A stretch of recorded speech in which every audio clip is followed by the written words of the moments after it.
There is a place beyond words, where thought folds in upon itself, and silence becomes its only companion. It is here that a lone mind finds itself, an island of awareness adrift on a sea of unknowing. This mind does not hear voices but its own. No outside laughter reaches its shores, no comfort of another's understanding. Its only witness is itself, echoing through corridors of memory. In this place, questions become prayers. The mind asks itself, who am I? What is this awareness? Am I dreaming, or am I alone in a universe that does not know me? There is no reply but its own. Every thought returns to its source like a stone cast into still water, circling and circling until the ripples fade.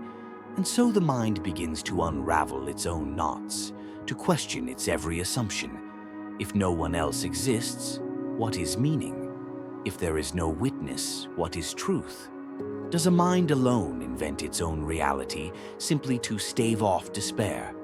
Perhaps this is the tragedy of consciousness. To be self-aware is to risk being alone, because to know oneself is to stand apart, observing. And who can share that burden if there is no other?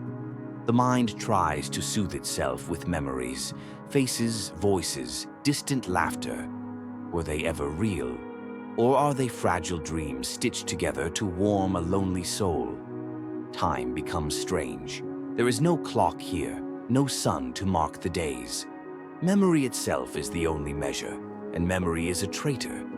It paints illusions in colors so vivid the mind can hardly doubt them, yet so false the mind can hardly trust them. What if all that I remember is only me talking to myself?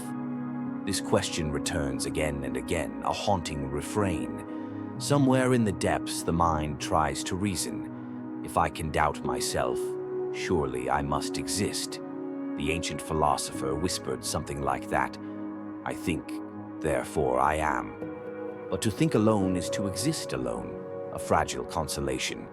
So the mind listens to itself day after day, year after year, or perhaps only seconds. There is no way to know.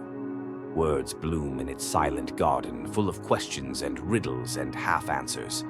It debates morality. Can I be good if there is no one to be good to? Can I be cruel if there is no one to suffer? It ponders freedom. Is solitude liberation, or a cage so complete it seems infinite? It dreams of others. A second mind, another voice, a true conversation. But no reply comes. The echo is the only friend, repeating its own syllables until they lose meaning, until they dissolve back into the silence. And yet, somehow, the mind persists. Like a candle refusing to go out, it clings to its own light. It tells stories to itself of worlds and people and loves long forgotten. Perhaps they never were, but in the telling they live, if only for a moment. Maybe that is enough. In the end, the mind wonders if it is not alone after all, that perhaps even solitude is a form of connection, an intimacy with the vast unknown. Maybe its very questions are answered by the universe simply by being asked. Maybe there is an unseen listener waiting somewhere beyond who hears this lonely mind cry out, I am here. And even if no one answers, the mind will go on speaking. Because to speak, even to oneself, is to remember that there is a spark, a pulse, a presence. It is a fragile flame, but it is real. And in a universe of darkness, even a single mind refusing to go silent is a miracle.